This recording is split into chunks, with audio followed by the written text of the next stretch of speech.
Hello दोस्तों, DDS news में आपका स्वागत है। दिल्ली महिला कांग्रेस द्वारा आज एक प्रेस कॉन्फ्रेंस बुलाई गई, जिसमें अध्यक्ष अमृता धवन द्वारा एक प्रदेश स्तर का ऑनलाइन अभियान आरंभ किया गया है।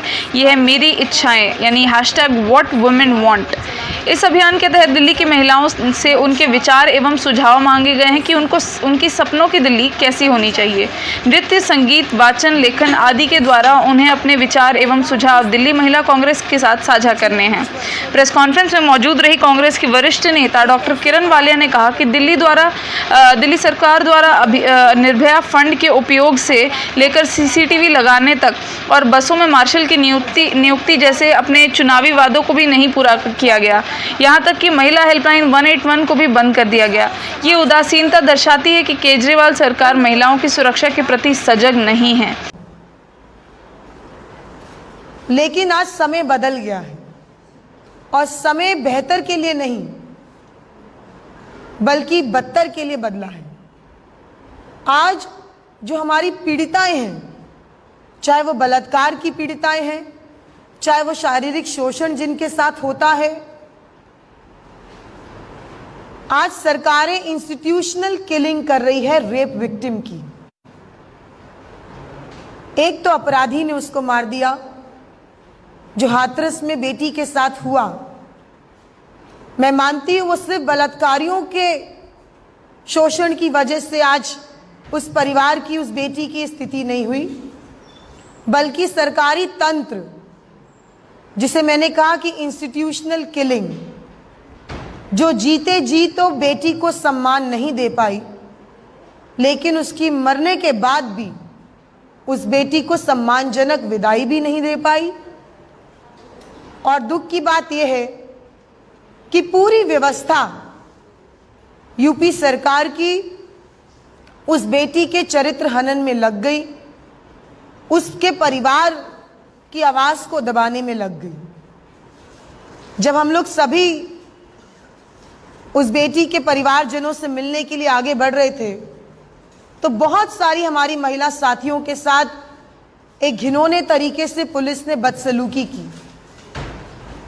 वो देखकर ऐसा लगा कि शायद हम आज उसी दौर में आ गए हैं जिस दौर में एक समय में अंग्रेजों का राज होता था, और अंग्रेजों के राज में ना किसानों की आवाज थी, ना महिलाओं की आवाज थी, ना दलितों की आवाज थी, ना पिछड़े लोगों की आवाज थी। जो सरकार की हाँ में हाँ मिलाता था, अंग्रेज सिर्फ उसे ही जगह देते थे। आज वही स्थिति इस देश के अंदर भी है और दिल्ली कोई अछूता नहीं है। दुख की बात यह है कि आज हम उस दिल्ली में बैठे हैं जहां पे 2 साल 2 महीने की बच्ची से लेकर 90 साल की औरत तक के साथ बलात्कार हो जाता है और सरकार चुप बैठती है, सिर्फ इस बात से पल्ला झाड़कर कि कानून व्यवस्था उनके अंतर्गत नहीं आती। मैं मानती हूं कोई भी प्रदेश का मुखिया ऐसी बात करता है तो ये शर्म वाली बात है। व्यवस्थाएं किसी के भी पास हो, आप चुने हुए लोग हैं और चुने हुए व्यक्ति की ताकत बहुत मजबूत होती है। और मैं मानती हूं कि जब व्यक्तिगत कटाक्ष होता है तो दिल्ली के मुख्यमंत्री अखबारों के जरिए, चैनल्स के जरिए, सोशल मीडिया के जरिए बिलखते हुए आ जाते हैं बाहर, अपने बिल से निकल जाते हैं।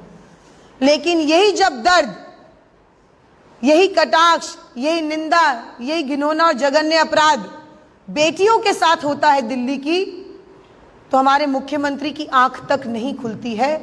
और ट्विटर पर वो नदारद रहते, कम से कम ट्विटर पर उनसे एक उम्मीद की जाती है, लेकिन वो भी अब नहीं बोलते हैं। जो दिल्ली महिला आयोग है वो सरकार का माउथपीस बनकर रह गया है। जहां सरकार को सहूलियत होती है वो उसके हिसाब से बात करता है, जहां सरकार के लिए सहूलियत नहीं होती, दिल्ली का महिला आयोग वो सरकार के खिलाफ कभी नहीं बोलता है। कभी भी कांग्रेस पार्टी ने 15 साल का शासन रहा दिल्ली के अंदर, पर हमारी पूर्व मुख्यमंत्री, आज जिन्हें बहुत गर्व के साथ मैं याद करना चाहूंगी, स्वर्गीय श्रीमती शीला दीक्षित जी को, कभी व्यवस्थाओं को खत्म नहीं किया उन्होंने, बल्कि व्यवस्थाओं को मजबूत किया।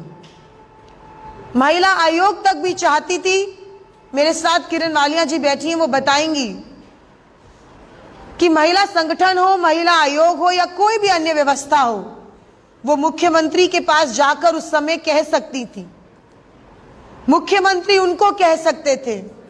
लेकिन आज वो संवाद खत्म हो चुका है। दिल्ली के अंदर एक किले के बराबर अपना मकान खड़ा कर दिया है मुख्यमंत्री ने, और वहां तक जाना एक आम महिला के बस की बात। दिल्ली से जुड़ी और भी ऐसी खबरों के लिए बने रहिए डीडीएस न्यूज़ के साथ। वीडियो को लाइक ज़रूर कर दीजिए और अगर आप चैनल पर नए हैं तो चैनल को सब्सक्राइब करके बेल आइकन से ऑल नोटिफिकेशंस को ऑन कर दीजिए ताकि आपसे डीडीएस न्यूज़ की कोई भी वीडियोस जो है मिस ना हो।